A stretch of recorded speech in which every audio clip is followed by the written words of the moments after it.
Good morning, everyone. My name is Julien Doris. I'm a PhD candidate here at the University of Ottawa in public administration, and I'm very glad today to be the moderator of discussion.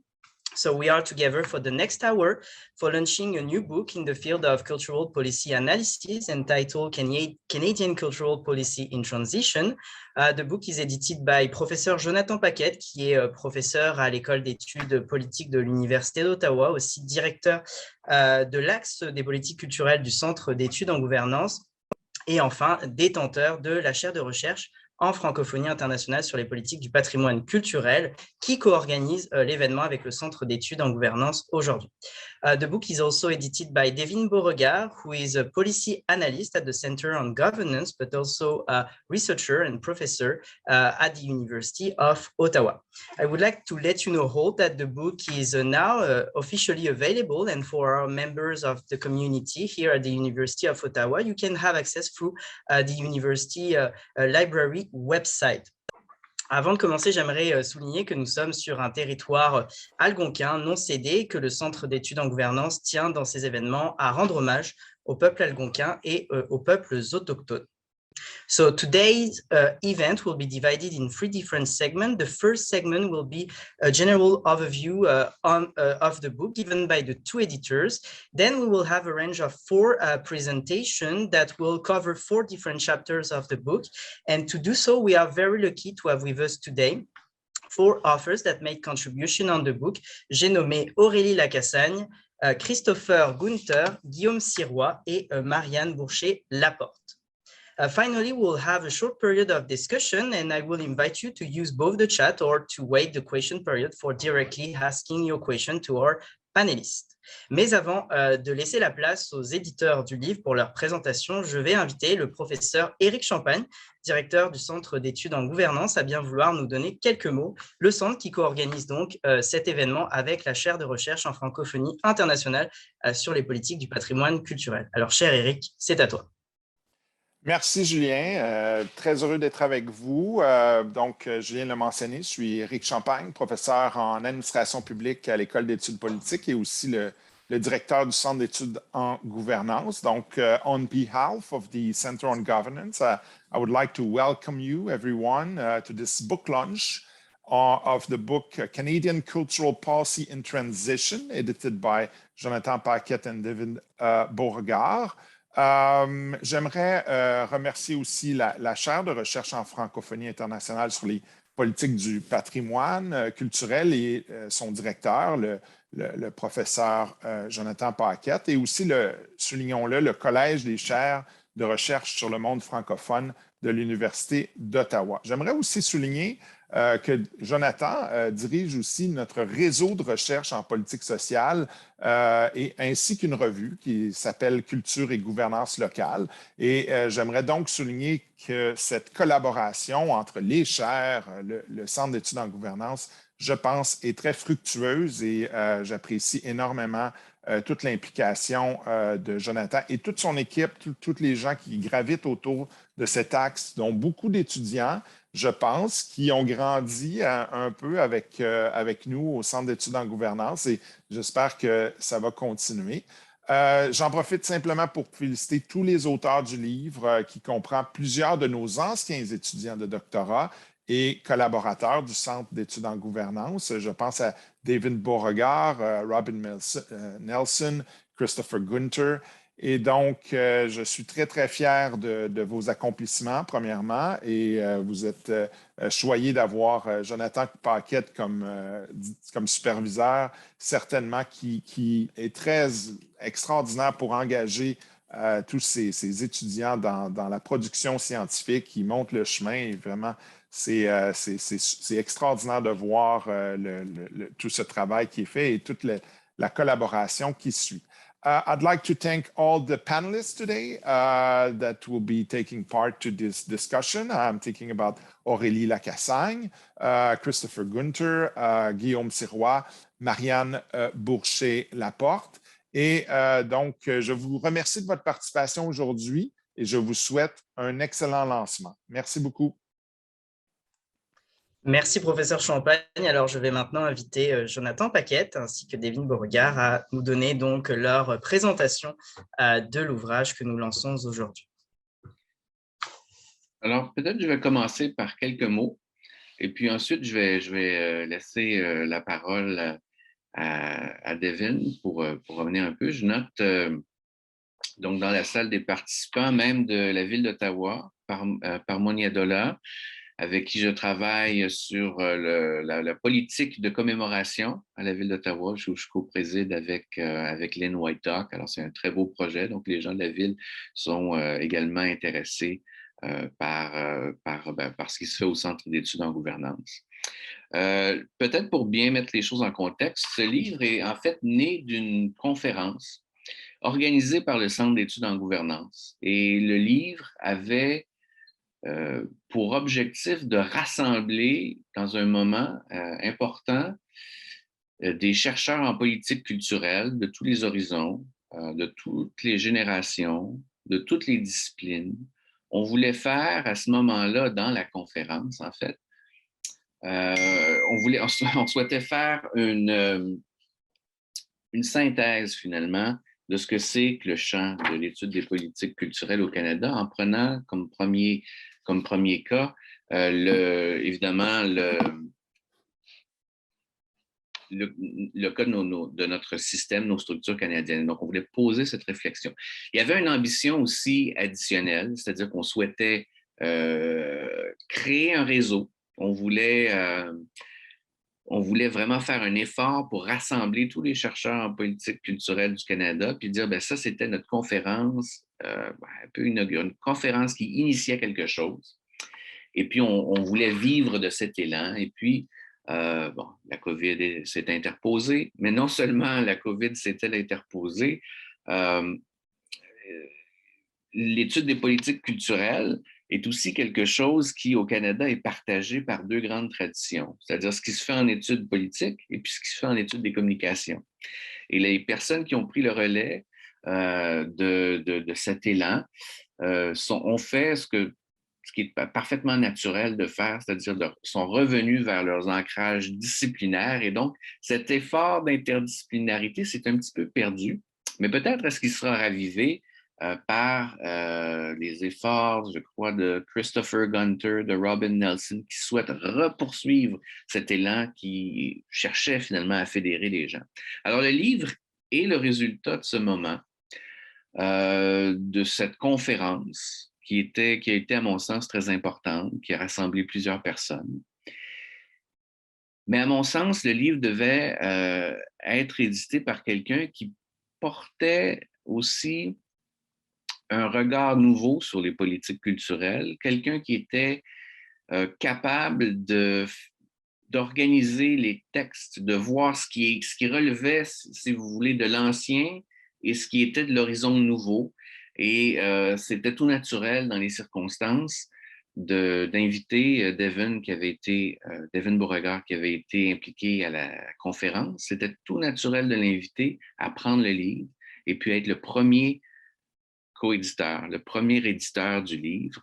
Et donc, Devin a fait, à mon sens, un travail remarquable. Il a sélectionné les textes qui lui paraissaient faire une synthèse de l'ancien, parce que c'est en fait ça la première partie du livre, un peu essayer de faire ce premier effort de rassembler ce que c'est, donner du sens à ce qu'on entend par politique culturelle au Canada, donc rassembler les gens autour d'un certain nombre de textes jugés non pas fondateurs, mais qui portent un regard essentiel. Et puis le reste du livre est fascinant parce qu'il est l'articulation à partir du propre regard de Devin sur les textes que nous avons reçus et qu'il a sélectionnés, l'articulation de l'horizon futur, c'est-à-dire où nous sommes en ce moment et où nous allons en politique culturelle canadienne, avec des enjeux fondamentaux sur le plan des systèmes, sur le plan de l'équité sociale, sur le plan de la justice, sur le plan de l'intégration, l'inclusion. Alors, cette somme d'enjeux ici est en fait la moitié de l'ouvrage, discute, met en relief ces nouveaux défis de la politique culturelle. Donc, il y a dans le livre lui-même un dialogue. Il y a eu, bien entendu, d'autres ouvrages publiés sur les politiques culturelles au Canada. Un ouvrage qu'on peut très bien noter de ma collègue Monica Gattinger sur le Conseil des arts, qui est donc une analyse fine de la vie de cette institution fondamentale pour les politiques culturelles, mais qui n'est pas la seule. Mais aussi un autre livre où notre collègue Sharon Janot a joué un rôle déterminant, qui est un livre d'une analyse comparative des politiques culturelles au Canada en prenant un point de vue provincial, en essayant de comprendre, de décortiquer un peu ce que c'est, comment les systèmes sont organisés dans les différentes provinces et territoires, ce qui est aussi, à mon sens, une synthèse excellente qui permettait de réunir des éléments essentiels pour comprendre la vie des politiques culturelles dans chacune des provinces et dans chacun des territoires, un regard sur leur cohérence de système interne. Alors, comment ce livre se situe par rapport à ces autres ouvrages publiés?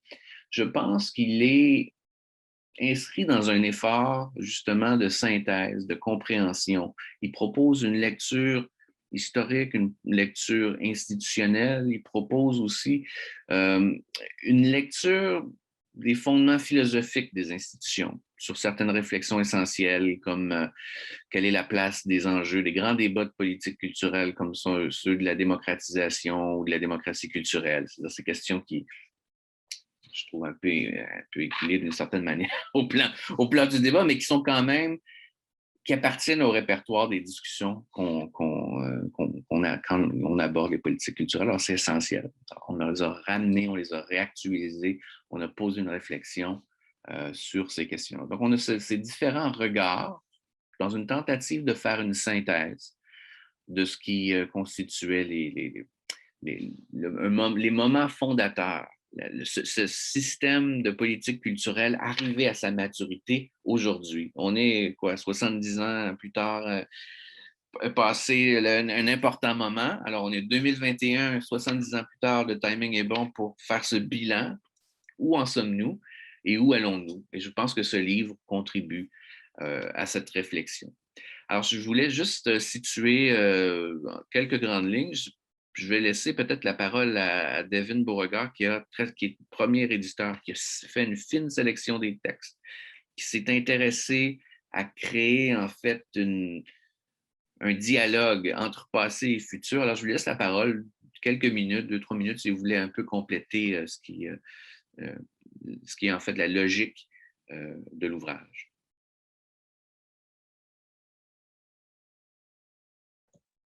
Oui, tout le monde. Est-ce que vous pouvez m'entendre?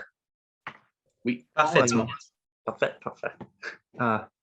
Premièrement, je ne sais pas quoi ajouter à part après ce que Jonathan vient juste de dire. Je pense qu'il a bien... il vient juste d'encapsuler vraiment ce qu'on a fait. Premièrement, j'aimerais quand même tout d'abord remercier tout le monde qui a contribué au volume, autant ceux et celles qui sont ici aujourd'hui que ceux et celles qui ne sont pas. C'était vraiment eux autres qui ont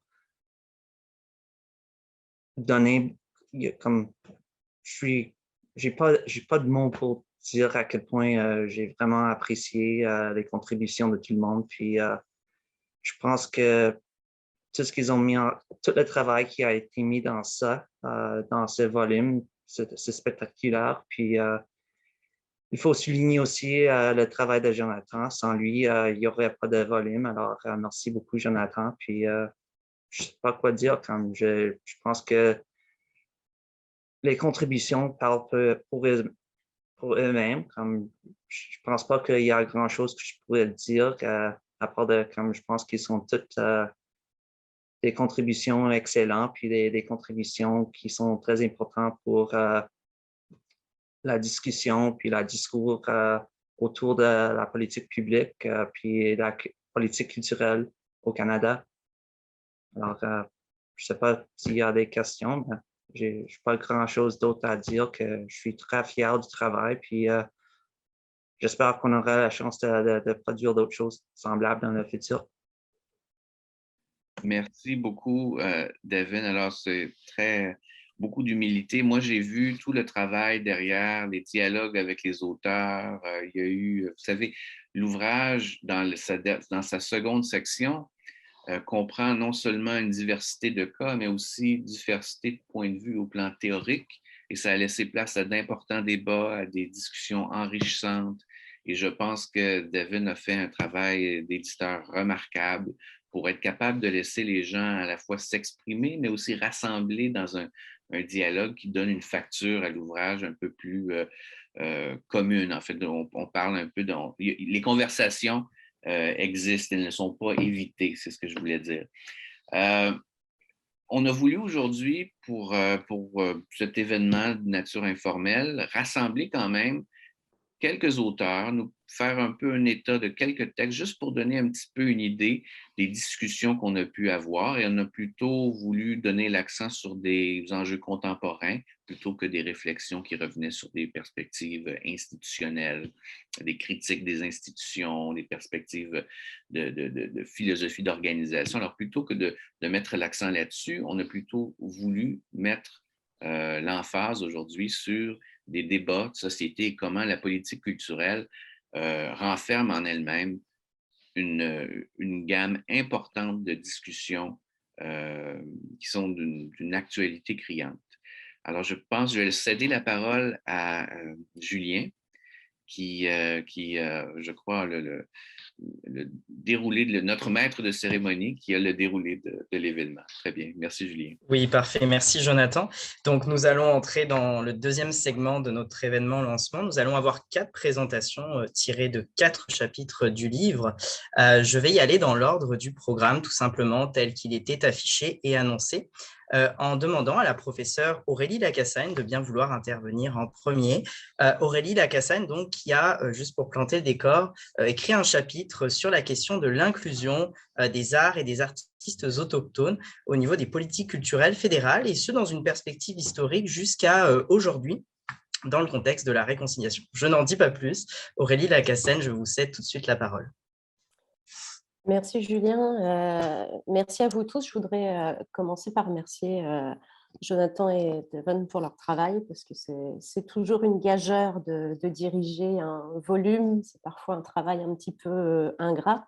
Puis c'était un peu émouvant aussi pour moi d'avoir ces échanges avec Devin, parce que comme Chris, je l'ai vu grandir auprès de Jonathan durant leurs études et lors de rencontres à différentes conférences. Et puis, je trouve que c'est un beau moment quand on en arrive là. Je suis un petit peu jalouse de Jonathan d'avoir co-dirigé un ouvrage avec un ancien étudiant comme ça. Ça fait partie de cette transmission, et c'est ce qui rend notre travail vraiment croustillant et intéressant, ces éléments intergénérationnels. Donc, comme l'a précisé Julien, donc le but de mon chapitre, c'était en fait d'offrir un bilan assez général de la politique culturelle canadienne vis-à-vis des arts des premiers peuples. Puis j'en ai profité en préambule, si vous voulez, pour revenir sur une question de contextualisation importante, que sont les arts autochtones, qui sont les artistes autochtones. Et puis, j'ai effectivement proposé un aperçu général de l'histoire des relations entre le gouvernement fédéral et ses institutions et les arts des premiers peuples, ce qui nous permet de discerner quand même on va dire une certaine stagnation. Je me suis plus spécifiquement intéressée aux politiques et aux programmes du Conseil des arts du Canada, dans une perspective qu'on pourrait qualifier de critique et de post-coloniale. On le sait, le Conseil des arts a connu une métamorphose assez importante avec l'arrivée à sa tête de Simon Brault. Mais selon moi, il y a quand même certains problèmes qui persistent, notamment le fait que les instances du Conseil n'ont manifestement pas bien lu ou compris l'appel 83 de la CVR, qui demandait au Conseil des arts une stratégie, je cite, visant à aider les artistes autochtones et non autochtones à entreprendre des projets de collaboration Or, il y avait quelques petits programmes qui existaient, qui nous permettaient de collaborer. Aujourd'hui, c'est beaucoup plus difficile d'entreprendre ce genre de collaboration et de recevoir du financement du Conseil des arts.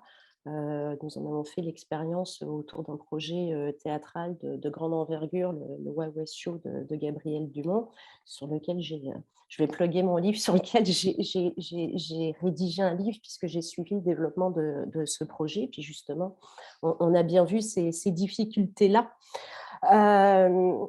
Alors, c'est sûr que ça fait 2-3 ans maintenant qu'on a terminé l'écriture de ces chapitres et qu'il y a beaucoup de choses qui se sont passées spécifiquement dans ce domaine. La restitution, il y a une quinzaine de jours, par la France au Bénin de 26 trésors royaux est venue nous rappeler de façon assez amère que le Canada ne s'est toujours pas doté d'une politique officielle de restitution. Il y a un projet de loi qui a bien été déposé en ce sens, le projet de loi C-391, qui a fait son chemin aux communes, mais qui est bloqué au Sénat depuis 2019. On n'en a pas entendu parler depuis. Donc, ces questions extrêmement contemporaines et importantes de restitution se développent beaucoup. Bon, il y a des provinces qui ont des politiques là-dessus, mais ça se développe au niveau muséal, au niveau des musées. Mais ça reste des politiques assez restreintes, si vous voulez. On a finalement au Canada un petit peu éludé la question en disant que bon, les musées n'étaient pas les propriétaires, mais les gardiens de ces objets. On reste un petit peu dans la sémantique. Bon, alors ceci dit, il y a des choses, les choses avancent. La semaine dernière, par exemple, il y a les communautés Kainai, Siska et Piikani, pieds noirs si vous voulez, du sud de l'Alberta, qu'on développé depuis plusieurs années, qui travaillent avec des musées britanniques, dont le British Museum, et qui ont lancé la semaine dernière un site web, Motukaki Osin, qui est en fait une bibliothèque numérique, si vous voulez, d'artefacts et d'œuvres artistiques de ces communautés. Certains objets ont aussi été rapatriés, mais en même temps, ça nous démontre qu'on demande aux communautés autochtones qui ont beaucoup d'autres problèmes à gérer, finalement, de s'occuper aussi de ça, étant donné l'inaction des institutions gouvernementales en la matière. On pourrait parler aussi effectivement des changements importants qui ont été effectués dans la façon de présenter les collections au Musée des Beaux-Arts du Canada et au Musée canadien de l'histoire. Des progrès sont à noter, mais ça aurait été un petit peu difficile de reculer. Mais il reste encore quand même énormément à faire. On a dorénavant une coprésence, mais certainement pas un dialogue entre les œuvres et une écoute. En d'autres termes, on demeure encore très loin de la réconciliation, puisqu'on n'est pas encore dans la conciliation. On pourrait aussi s'intéresser à la politique du livre et au financement des traductions. On a vu ces 2 dernières années un engouement certain, tant du public que des maisons d'édition, pour des œuvres littéraires autochtones. On peut néanmoins, par exemple, se poser des questions éthiques autour d'un engouement éditorial largement dû aux subventions existantes qui font la part belle aux grosses maisons d'édition qui peuvent acheter les droits et qui ont les capacités pour aller chercher ces subventions, au détriment de plus petites maisons d'édition qui n'avaient pas attendu, elles, ces financements pour promouvoir les œuvres autochtones. Et puis, on peut s'inquiéter aussi de certaines pratiques, notamment le manque de révision culturelle dans certains cas. Jonathan t'a parlé tout à l'heure de commémoration. C'est sûr que les politiques de commémoration, c'est aussi tout un autre aspect qui faisait l'objet de plusieurs appels à action dans le rapport de la CVR. Mais j'allais faire une blague de mauvais goût, j'allais dire qu'on ne surfera pas sur cette vague aujourd'hui. Puis on pourrait aussi, et surtout, c'est un élément qui m'apparaît très important que j'ai pu voir dans les recherches que j'ai menées ces dernières années, s'intéresser et se préoccuper des artistes autochtones qui sont véritablement, disons-le, assaillis de toutes parts et exténués parce qu'on leur demande sur différents projets de finalement être non seulement artiste, mais aussi traducteur, médiateur culturel, réviseur culturel, éducateur, bref, de faire de multiples jobs en même temps. Et ça commence à devenir assez lourd. Ce qui m'amène enfin, ce qui me conforte dans cette idée que on est effectivement très en retard si on se compare à d'autres sociétés qui ont une histoire commune à la nôtre. Je pense notamment à l'Australie qui, depuis plusieurs années, a développé des protocoles extrêmement étayés, extrêmement précis sur les collaborations entre artistes autochtones et allochtones, et ce, dans différents champs artistiques, qui permet, par exemple, effectivement, de ne pas se retrouver dans cette situation où les artistes sont obligés de faire plein de jobs en même temps. Peut-être qu'il y aurait un bon moment au Canada pour réfléchir à s'inspirer de ces protocoles qui ont été créés en Australie pour faire avancer les choses. Donc voilà, c'est des pistes de recherche que, si dans un monde idéal j'avais le temps, j'aimerais bien explorer. Mais c'est un sous-champ, on va dire, foisonnant et qui demeure largement sous-exploité, on va dire, enfin sous-étudié.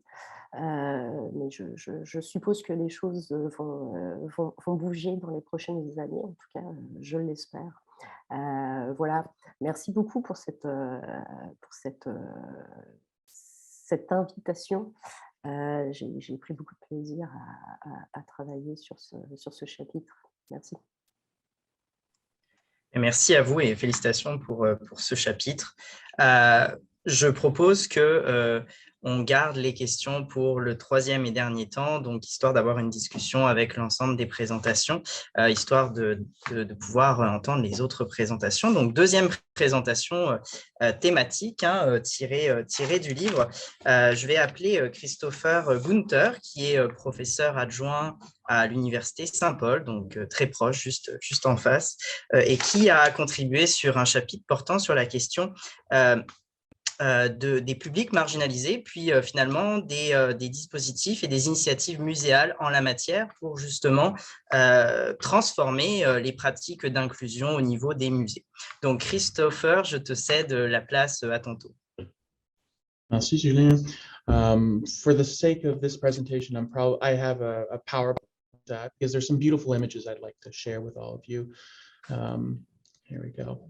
So just to give a sense of my presentation, and before this, I'd like to thank both Devin and Jonathan for their excellent work, as pareil comme Aurélie et les autres, ils ont fait un bon travail. Cette édition est excellente, est vraiment superbe. So for today, I'd like to talk a little bit about my chapter contribution here. Now, for the sake of brevity, I will just keep to one element that I found very interesting and I would like to share with you all. But I guess in brief and roughly speaking, as Julien mentioned, I'm looking at how some of these very unique institutions, museums, cultural institutions, are able to create a space for vulnerable, marginalized peoples.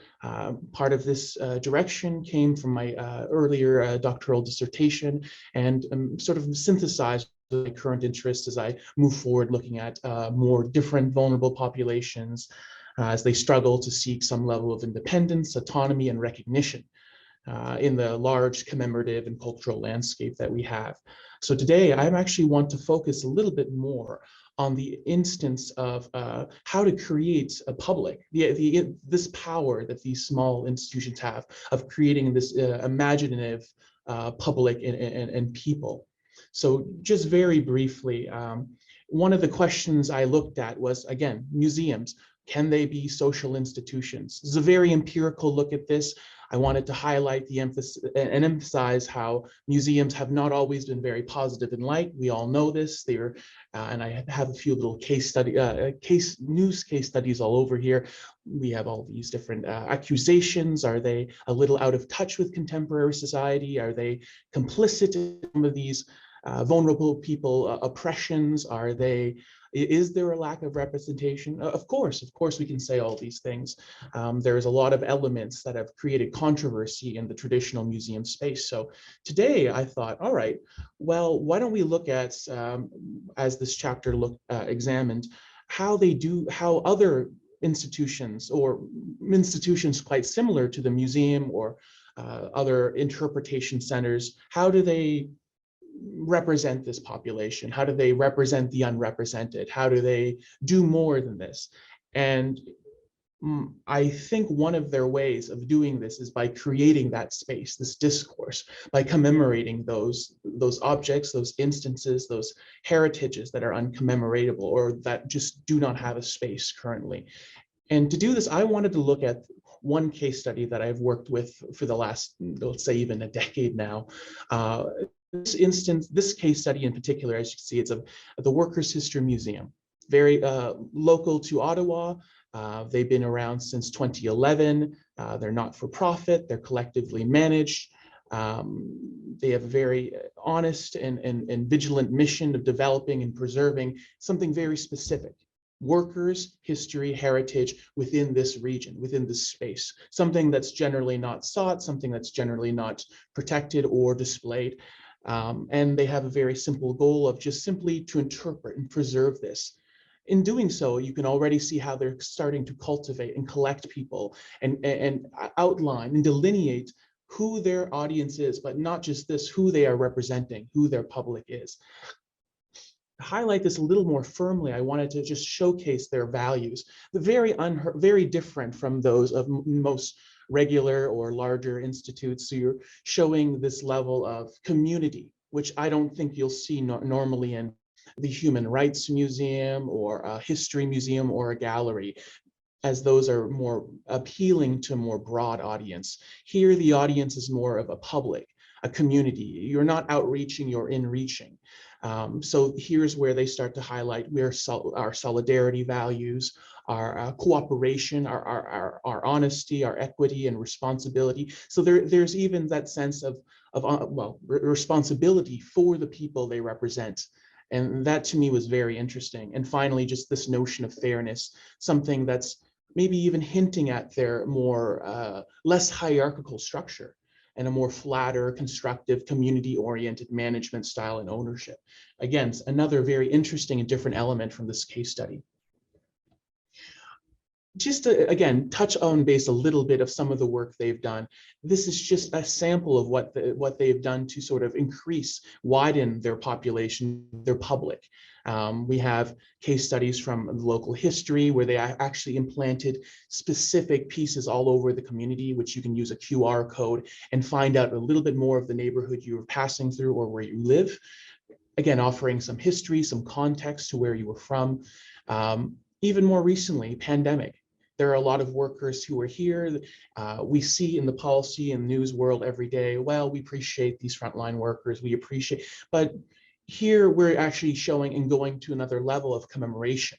We're commemorating their work, their sacrifice, commemorating their overtime, and highlighting this through images, through stories, through narratives.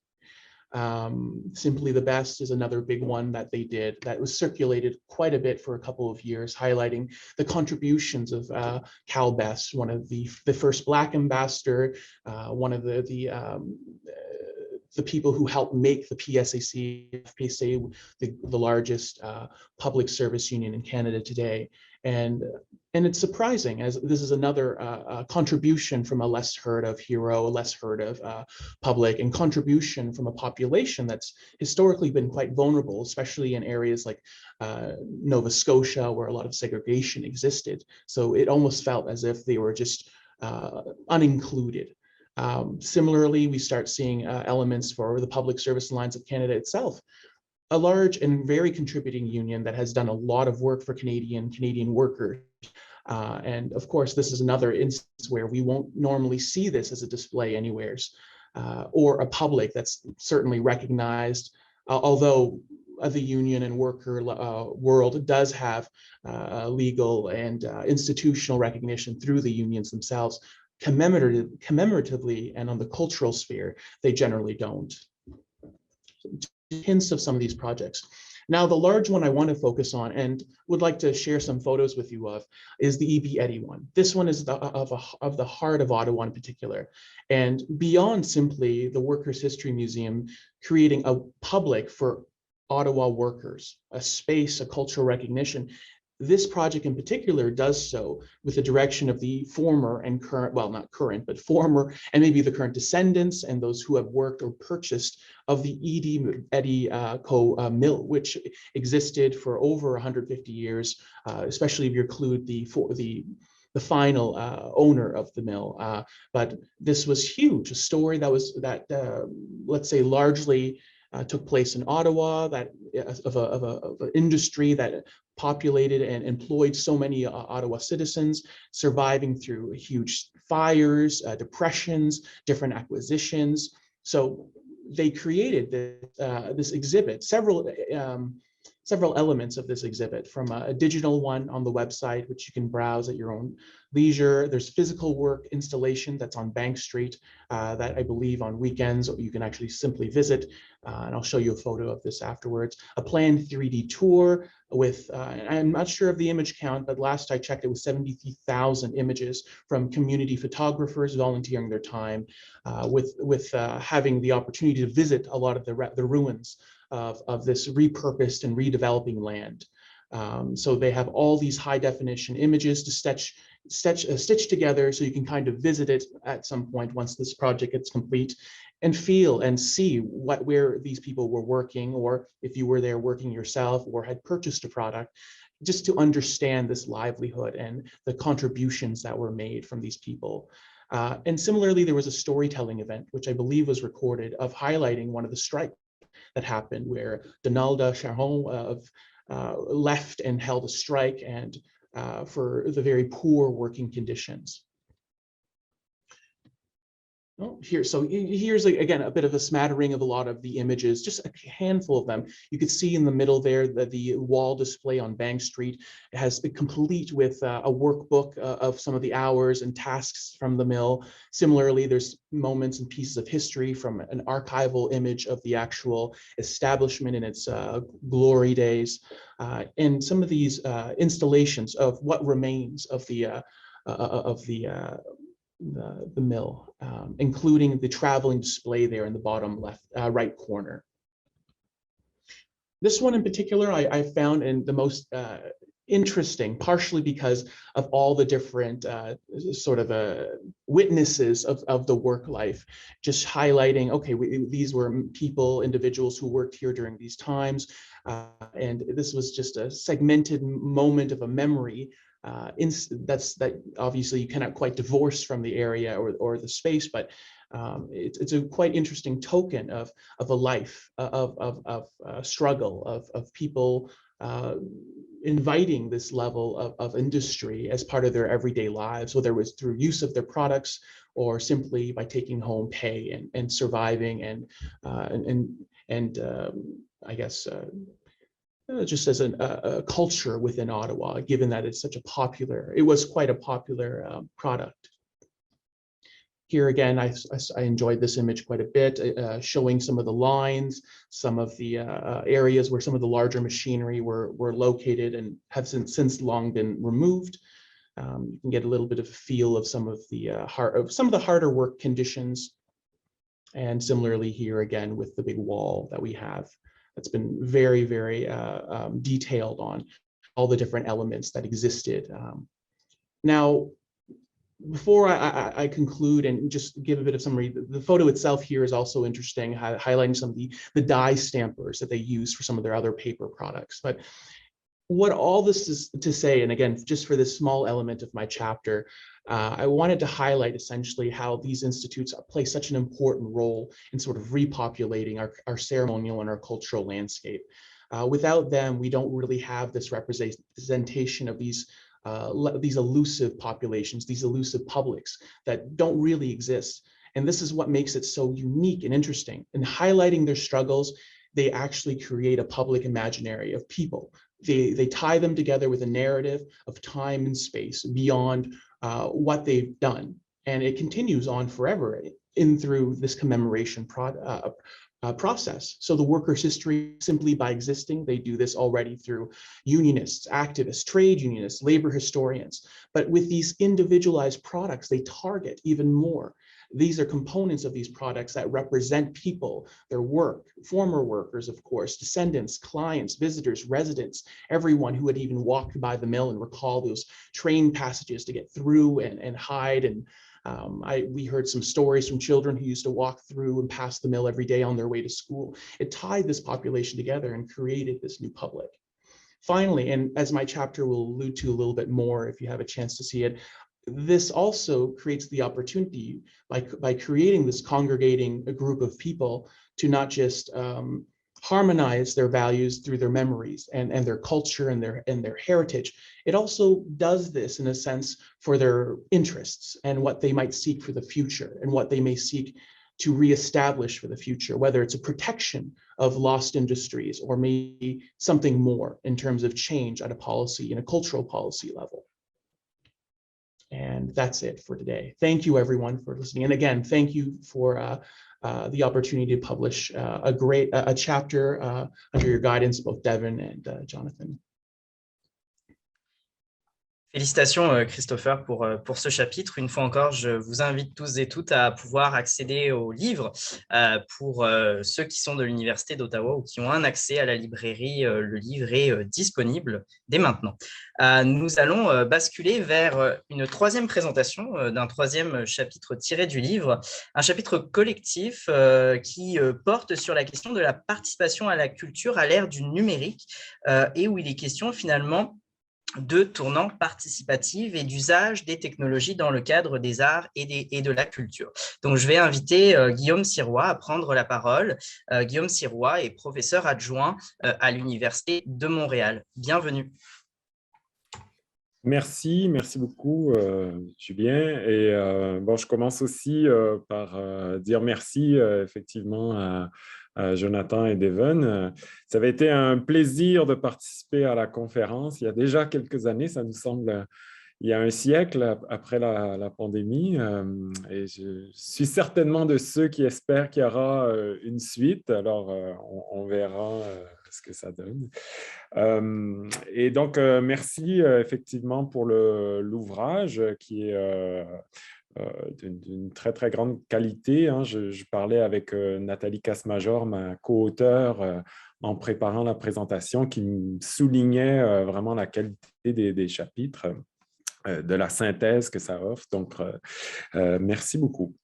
Donc, voilà, Julien le disait, c'est un chapitre collectif que j'ai coécrit avec Nathalie Casse-Major de l'INRS et Guy Bellavance, également de l'INRS.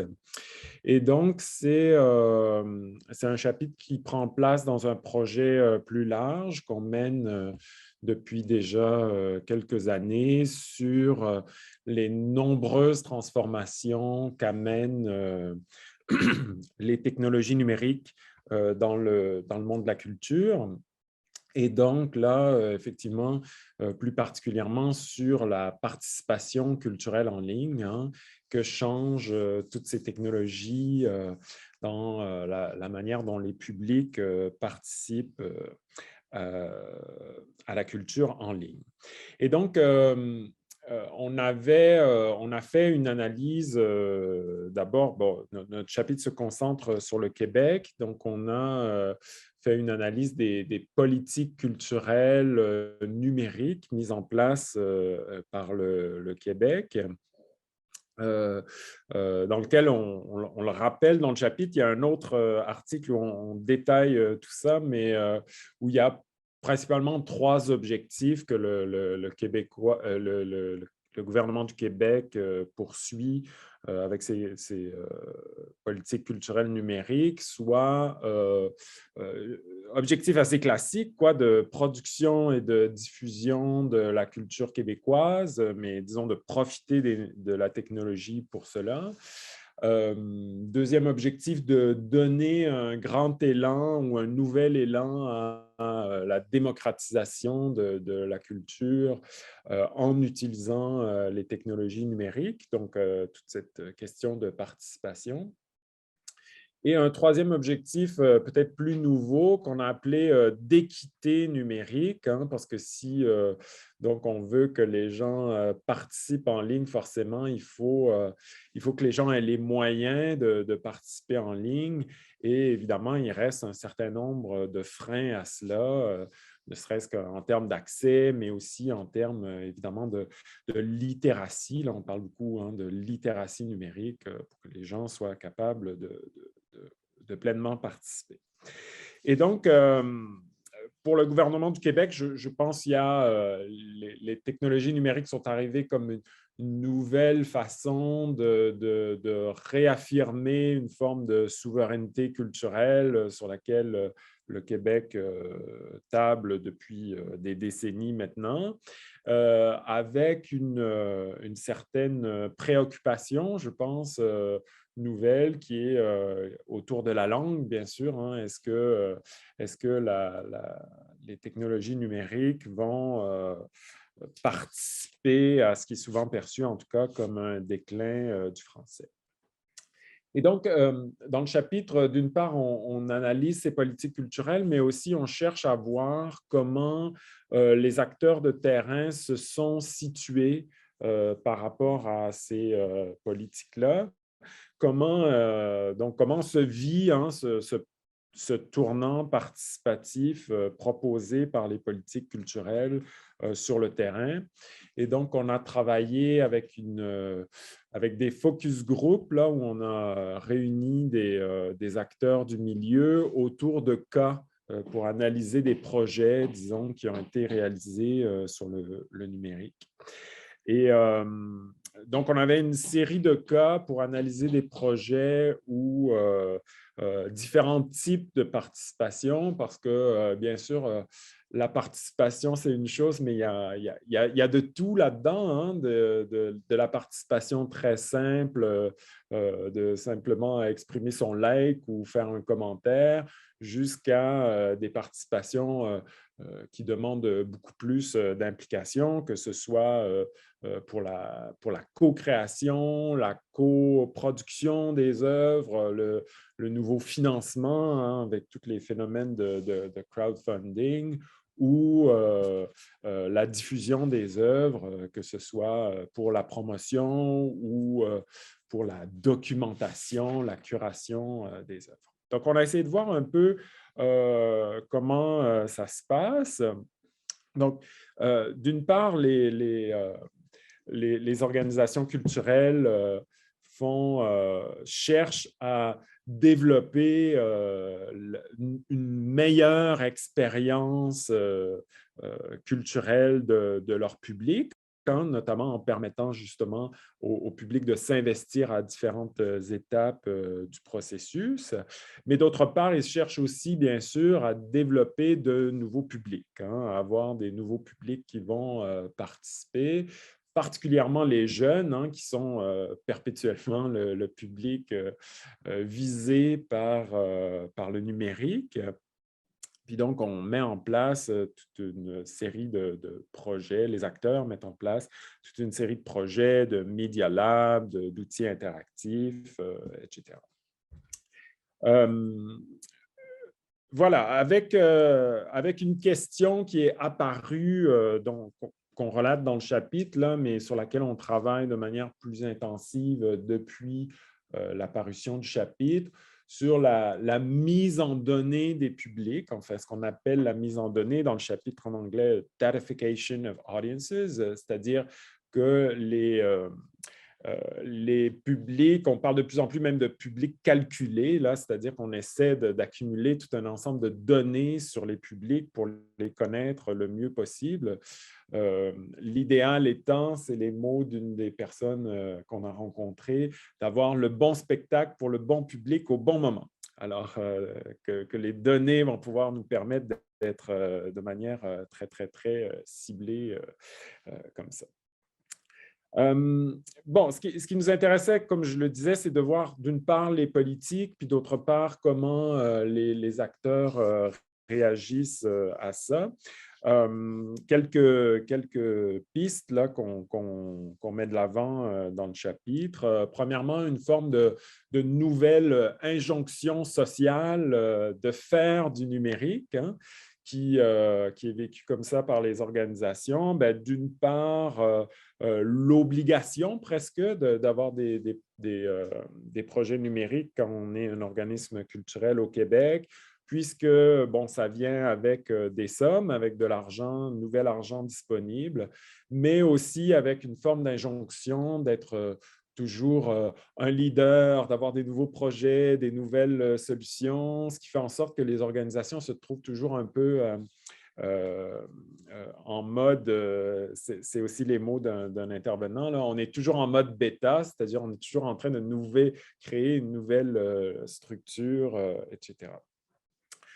Plusieurs aussi manifestent certaines réticences, enfin, à une perspective qui est de plus en plus commerciale, c'est-à-dire la participation, ce n'est pas que la participation démocratique, c'est aussi la participation en termes de billets vendus. L'une des intervenantes que j'ai interviewées il n'y a pas si longtemps me disait « c'est ça la donnée ultime, c'est le nombre de billets vendus ». Donc, on se retrouve un petit peu dans une forme d'ambiguïté ou de tension, je dirais, tension éternelle, comme tu le disais, Jonathan, en introduction. C'est souvent des questions qui parcourent un peu toute l'histoire des politiques, mais tension entre, d'une part, hein, est-ce qu'on cherche une participation culturelle de type citoyen, c'est-à-dire les citoyens qui sont là pour participer, pour faire leur culture, ou est-ce qu'on s'adresse à eux d'abord comme des consommateurs hein, de culture, puis on cherche à leur vendre des billets. Avec donc le numérique qui ajoute à la complexité finalement, parce que pour participer, il faut aussi, comme je le disais en introduction, avoir les moyens de participer. Donc, dernier élément, c'est la conclusion de notre chapitre. Face à ça, les organisations, on identifie en conclusion trois grandes attitudes des organisations culturelles.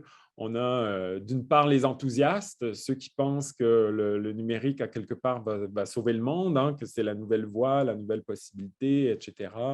Avec la métaphore constante de la vague, être devant la vague, etc.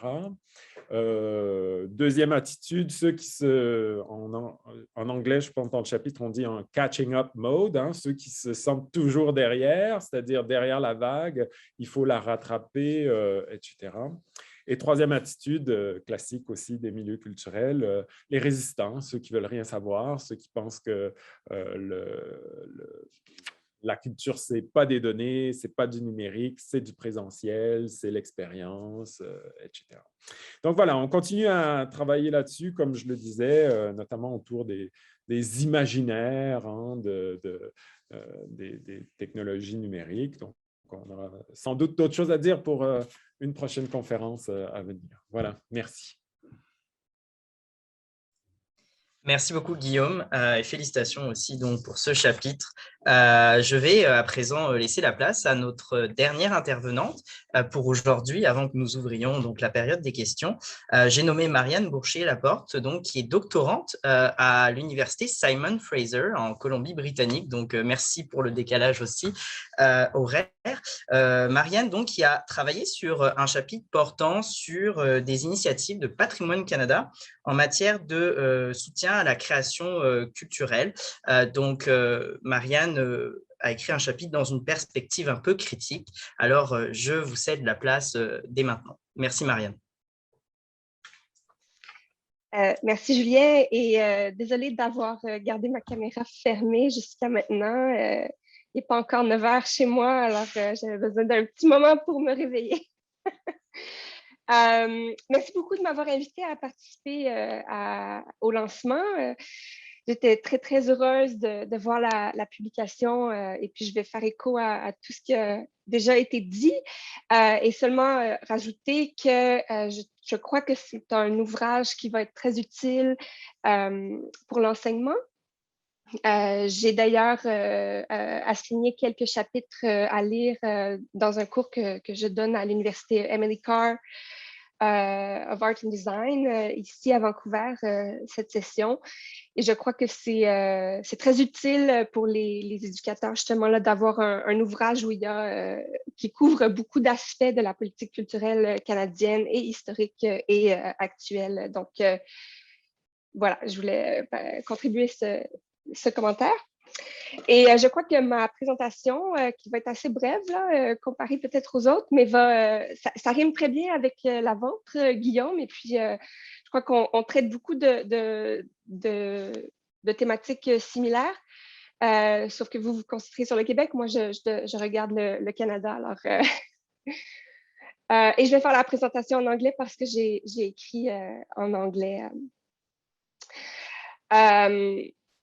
So my chapter considers how the Department of Canadian Heritage has introduced a new rationale for Canadian cultural policy with the launch of Creative Canada in 2017. So we haven't heard much about Creative Canada the last few years, but it was launched with a lot of fanfare by the Canadian Heritage Department back then. And I've worked on it in a few different ways, but I think it really introduces and crystallizes a change in an ideological and discursive change in the in Canadian cultural policy. And so that's why I've been working with it in different ways. In the chapter, I work off of Ryan Edwardson's use of the term cultural industrialism and the material that he's developed in Canadian culture, which essentially cultural industrialism describes cultural policy orientations that have developed since the publication of the 1968 Federal Cultural Policy document, and that has introduced a more industrially oriented, and then with the advent of neoliberalism, much more economy-oriented rationale for Canadian cultural policy. And so working from that, I propose that Creative Canada has introduced the pursuit of digital cultural industrialism as a new rationale for the Canadian cultural policy context. And like I said, this approach is in continuity with prior cultural policy initiatives, which have increasingly sought to value Canadian culture on an economic basis. But by embracing the creative industries paradigm, and this is really what Creative Canada brings as a new discursive mode in the policy framework, it crystallizes a discursive and ideological shift in the orientations that we have. So in this context, the switch to creative industries rhetoric can be read as a deliberate attempt to align Canadian culture with the political economic dimensions of the digital world. And this is really what I think is also novel in the Creative Canada policy framework. So this document is a roadmap for the pursuit of digital cultural industrialism. This is what I argue in the chapter. And it essentially through the pursuit of the digital and the same enthusiasm that Guillaume described just now, it extends essentially the logic of commodification already embedded in Canadian cultural policy. And it does so by developing a discursive paradigm that really embraces the creative industries and the digital sphere and merging them together and presenting them as a new economic frontier. So draws connections, Creative Canada draws connections on a discursive and ideological level between the creative industries, digital technology, and the creative economy. And so I consider this in the chapter and I critique it. And then I essentially move on to ask how this approach suits the market failure artistic sector, and how it aligns with the rationales that have been put in place in order to support that particular sector. And I do this by looking at how arts funding aligns with the digital cultural industrialism logic that is aligned in Creative Canada. And particularly, I look at the Canada Council for the Arts Digital Strategy Fund, which is listed and identified and kind of amped up in the Creative Canada policy framework, and really listed as a measure to invest in creators. So the Digital Strategy Fund is no longer in existence. It was a 4-year time-limited fund designed for to foster the adoption of digital tools and practices by artists and arts organizations across the country. And I look at how the inclusion of the Digital Strategy Fund in Creative Canada as one of its policy measures really serves the discursive function of positioning federal arts funding as a means to tap into the creative and digital economy. So just to contextualize, in 2016, the government announced a historic $1.9 billion in new cultural funding.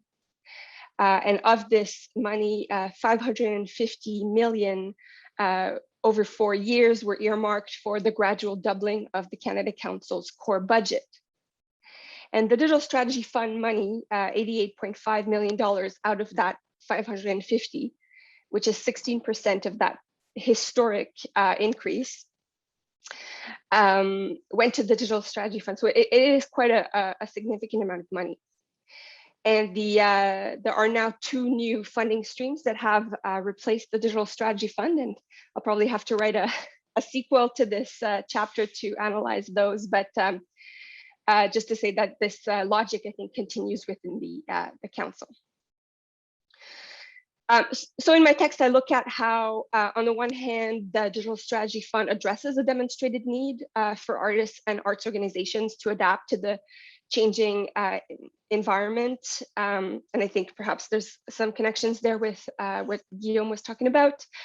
But I also look at the way that it, in its discursive constructions and the way that it's presented, the Digital Strategy Fund really embraces that liberatory ideal of digital culture, which, if we go back to the way that it's framed in Creative Canada, is really aligned with a way to tap into the creative economy. So ultimately, my text argues that the inclusion of the Digital Strategy Fund in Creative Canada serves the instrumental function of providing an effective way to align Canada Council funding as a whole and that particular increase with the ideological objectives of Creative Canada and kind of make it as a political palatable function. So I argued that the Creative Canada Policy Frameworks frames the Digital Strategy Fund as a vector of digital cultural industrialism for the arts. So that's how it aligns with the market failure logic that I was talking about earlier. And I developed the argument that we must understand the Digital Strategy Fund as serving an ideological purpose in the context of cultural policy developments brought about by Creative Canada. And essentially that this has become a tool for Canadian heritage to instrumentalize arts funding and make it adhere to the logic of digital cultural industrialism that it has set in motion. And so what we can ultimately draw from that is a question of how this ideological alignment between Creative Canada and the Digital Strategy Fund at the Canada Council for the Arts destabilizes the arm's length autonomy from government that the council is supposed to benefit from. Because in this case, we have an example of how arts policy has become instrumentalized in the service of government discourse. Okay, thank you. That's my presentation. Thank you so much, Marianne, and congratulations for that, that contribution to the book. Je vais maintenant ouvrir la période de questions. Il nous reste à peu près 15 à 20 minutes environ, donc ça devrait nous laisser le temps de discuter. Je vais inviter tout le monde, dans le fond, à bien vouloir, pour celles et ceux qui ont des questions, à lever la main. Pour ça, vous avez, pour ceux qui ne seraient pas trop familiers, la fonction Reactions, et donc vous avez la main dans cette fonction-là au bas de votre écran. Et puis, il va y avoir des questions, j'imagine, de nos auditeurs, auditrices, mais vu que les présentations étaient aussi plus ou moins interreliées les unes avec les autres, si les auteurs souhaitent aussi poser des questions à d'autres auteurs, j'inviterai également à le faire. Donc, est-ce qu'il y a des questions?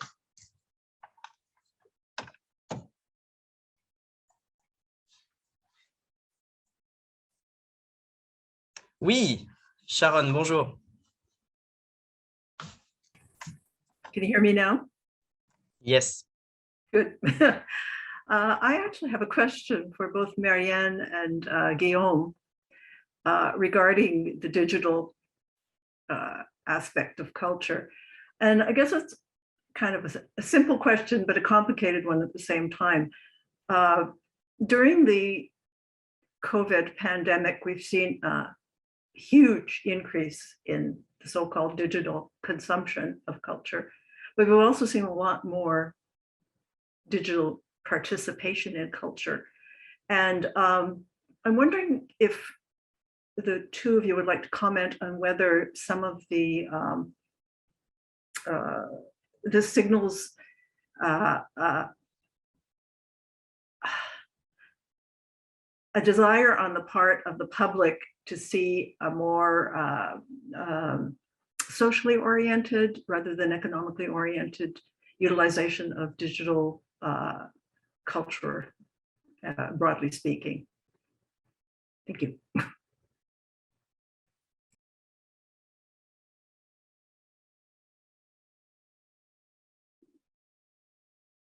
Maybe I'll answer. Thank you for your question. If you kind of off the record, if you talk to it, while the Digital Strategy Fund was going on, most people were very confused in the cultural sector, very confused about it. What is it doing? How, like, the language around it was so convoluted, and the grant applications were kind of, you could apply for very, very, very large amounts of money that ultimately you wouldn't amount to that much in terms of the changes institutionally or to your programming. So what I think is actually interesting is what we've seen with the pandemic is everybody's had to just like flip very, very quickly and adapt to this digital format, and perhaps questioning well, do you really need to hire a consultant for $25,000 to develop your online programming, that kind of thing. So I think that that hopefully that will be good in terms of it'll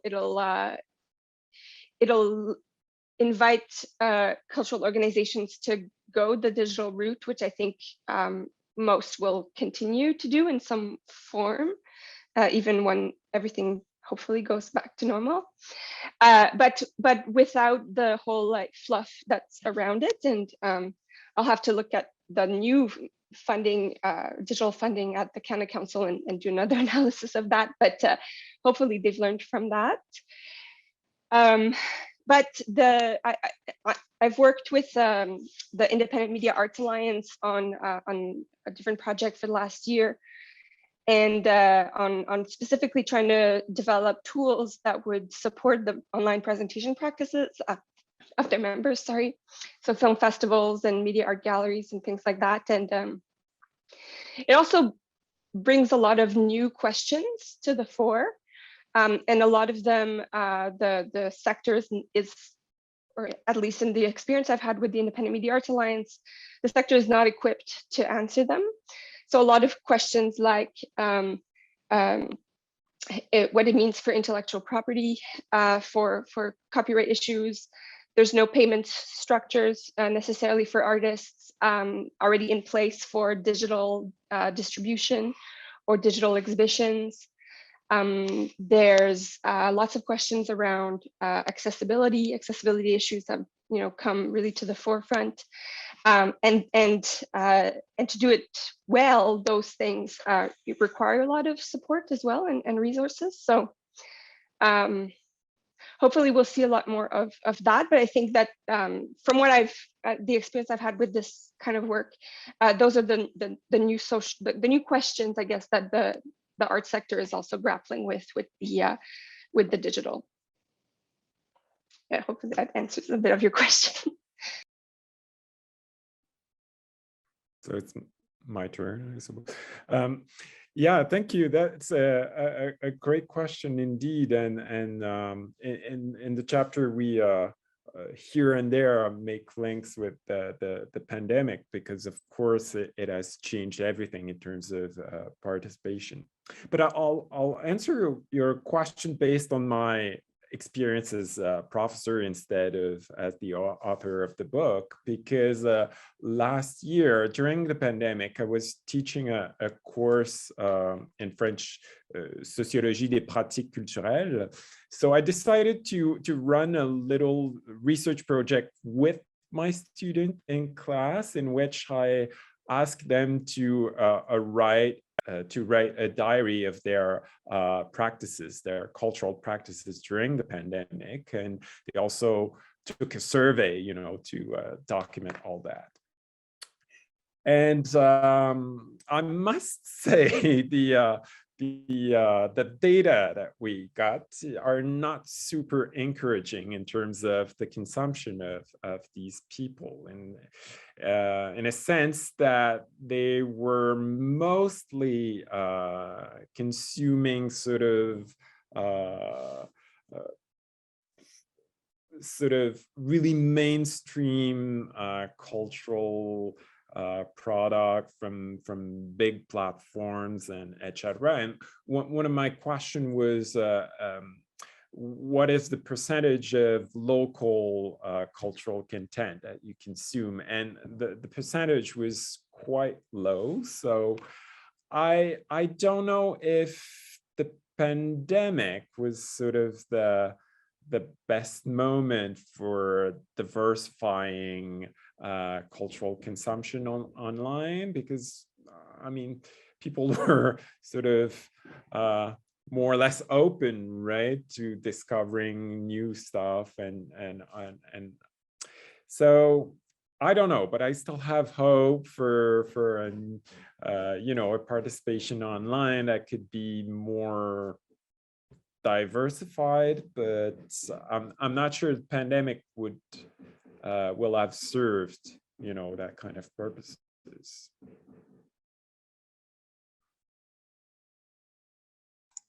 Alors, est-ce que nous avons d'autres questions? Oui, alors je vois une main levée. Yadola, je vous cède la parole. So thank you very much. I learned a lot. First of all, I just wanted to mention this. And secondly, Jonathan introduced, very briefly, kindly, and the policy which we are just working on. It is the commemoration policy for the city of Ottawa. My question is, specifically on the presentation by Christopher. And the topic was very interesting to me. And those mentions of commemoration really was fascinating to me. So right now I'm working on a survey of the practices, the policies and practices, world policies and practices on commemoration. And there is some sort of idea that has come to my mind, distinguishing between two types of, orientations to commemoration: identity and, unity in different countries. So what I would like to just describe, one of them is just maybe a top-down look, where the countries create some sort of, legend, some sort of value, national value, and invite, engagement, interventions around that value. The core is unique, but the engagements are allowed to some extent. On the other hand, I would like just to just mention that I have found some sort of bottom-up, orientation, starting from different sectors of the society, and just building that unity, that everything, by bringing the pieces of this puzzle together. So this also reminds me of a proposal by Jonathan. While just working on this policy, he has just emphasized to think of just the potentials, the capacities of Ottawa from a local point of view, city of Ottawa. So what I wanted to mention is that this case study, which you presented, had some just ideas in this regard. What would you suggest in this regard? Do you think that this can help, and this in this way we can just proceed? That's a great question. Thank you for the comments. I appreciate them. Yes, I mean, we've seen many of these projects emerge. I think this was just one of the case studies that I did. I have a couple of more, and I worked with a few of them in my dissertation. But if I had more time, I would have explained maybe more of the inception of this particular institution, which was, as you mentioned, an example of a bottom-up approach. This was one that came together from union activists, labor historians, people who were former employees, and movement of different large federal and trades unions that came together and throughout their roles had collected a bunch of things. This, like, I don't know if they had said this clearly, but in their mandate, but one interesting thing about heritage and education is it mixes quite well with education. There's a lot of education elements and overlap with this, and many of these employees were former educators for the union, so they had all this stuff, and they created this bottom-up approach. Now, for your question, I'd say this is just one of the many alternatives to maybe commemorating more vulnerable, marginalized people. A bottom-up approach certainly is one where you can, at least to some extent, ensure that there's representation, inclusion, a structure, an institution that might govern, manage, and ideally be owned by those who are telling the stories. And I think you start to see this a little bit more in other sectors, but this is just one of many case studies. And yeah, I'm sure you can see many of them if you just take a look at the environment, where a lot of institutions and interpretation centers and well, there's many other, I guess, examples out there, and under different terms and expressions. Yeah, but yeah, that's I suspect this might be at least one different way to move forward with less known histories and cultures. Yeah. Great, thank you very much. And I have also noticed that well, this museum needs to be well observed more vividly. So there is one possibility that may be available to them, and that's the Memory of the World program that the Canadian Commission for UNESCO is just following.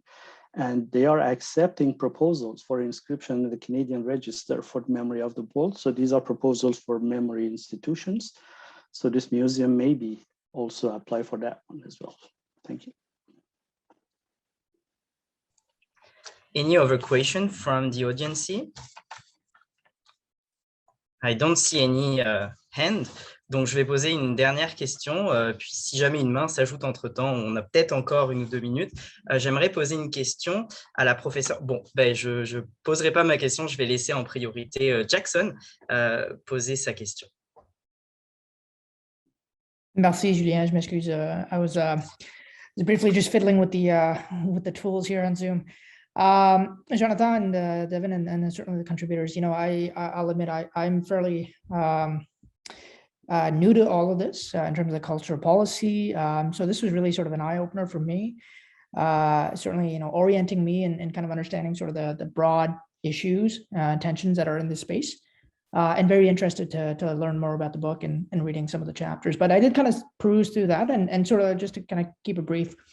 And I'm not sure if this question is out of scope for what's presented in the book, but figured I'd pose it because certainly I think it's relevant, especially when we're talking about cultural policy. I think most of know, Bill C-10 was launched recently, and I think the government talking point is that it's designed to modernize the current Canadian broadcasting industry and to a large extent Canadian cultural space, and how that's viewed, how that's promoted. And I think this bill really kind of touches on a number of ideas, kind of again presented throughout the book, such as the sort of the creative cultural ecosystem, the construction and shaping of Canadian cultural identity, if there is such a monoculture, and the promotion and elevation of Canadian culture, especially content to consumers within and outside of Canada, right? Really, really important, especially for the industry. So I guess I'm more interested in hearing some reactions, musings, to learn if this recent legislative development initiated by Heritage Canada is something that needs to be looked at. Is it something that will have the regulative context around this will have some intended or unintended effects on cultural policy specifically, and the areas that you speak of in the book? I think that there are around this table right now people who are far more expert on these issues than I could ever be. I think this is a little bit further away from my anchorage in heritage. So perhaps, I don't know, and I don't want to deflect the question, but I don't, perhaps Marianne or Guillaume have something to say. I would think that they'd be probably the best suited to answer this question, but it's a very good question. Yeah, thanks. I have a lot to say about that, and I'm writing a few articles in relation to that right now. But so first, though, I think the bill is. I don't think, to my knowledge, there's been a new version of that since the recent election. So whatever that bill proposed, we'll have to see what the newest version is. But we can certainly work off of the propositions of the more recent bill that didn't quite make it through Senate. Some of the critiques that I have with it is that it really just reuses the same Canadian cultural nationalism logic and just applies it to the digital broadcasting sphere. And in that sense is really kind of there and has been presented by politicians, by the media, as a necessary measure to tap into all of this money that Canadian culture as this very abstract entity is missing out on. I don't know how many millions of dollars a year we're missing out on for Canadian production, for Canadian content, right? So it's just rehashing that same rhetoric. So I have an issue with that because I think we as many of the contributions in the book, propose we should rethink that structure and that logic. So that's the first thing. The second thing is it's going to have really, depending on what the specific definition of broadcasting becomes, it will have a really, really important impact on pretty much any audio-visual material that is put online by any arts organization or anyone there, because certainly from the last iteration of the bill, the definition of broadcasting would be anything that anybody would put up online that's audiovisual. And that becomes really interesting in terms of all of the online programming that we've seen from film festivals, art galleries, museums, all of that. And potentially those could all become regulated under the CRTC, although the CRTC in the edition of the bill wouldn't have had to issue licenses for any online broadcasting, which would be a bit easier on that sense. But, and this is something that I'm currently working on, which is really exciting from the perspective of artist remuneration, is that the Status of the Artist Act includes broadcasters as organizations that professional associations representing artists can negotiate collective agreements or scale agreements with, and that those would become mandatory once negotiated with different broadcasters.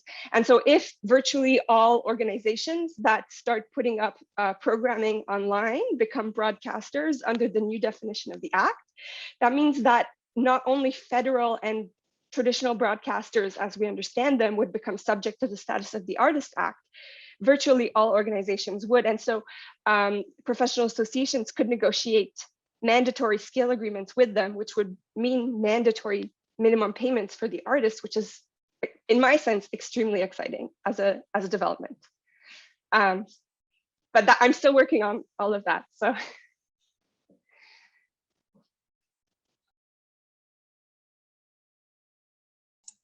Alors, je vois qu'on est parfaitement dans les temps.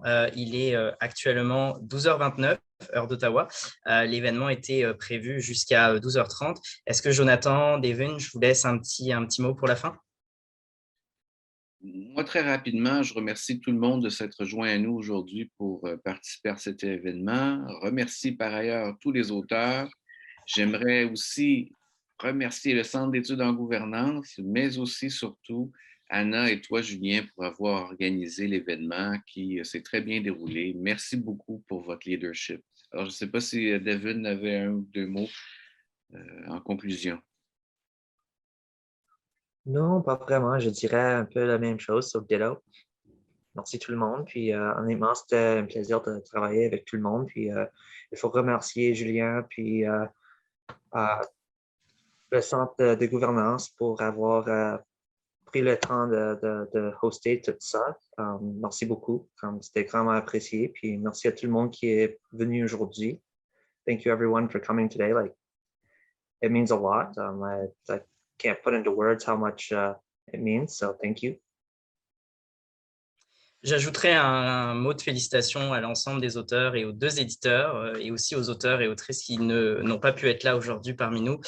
C'est un gros travail et je voudrais rappeler aussi donc que le livre est disponible. Vous pouvez y accéder notamment par le portail de la Bibliothèque d'Ottawa. Donc, je vous souhaite à tous et à toutes, au nom du Centre d'études en gouvernance, mais aussi de la chaire de recherche en francophonie internationale sur les politiques du patrimoine culturel, une très bonne journée et puis à bientôt pour un nouvel événement.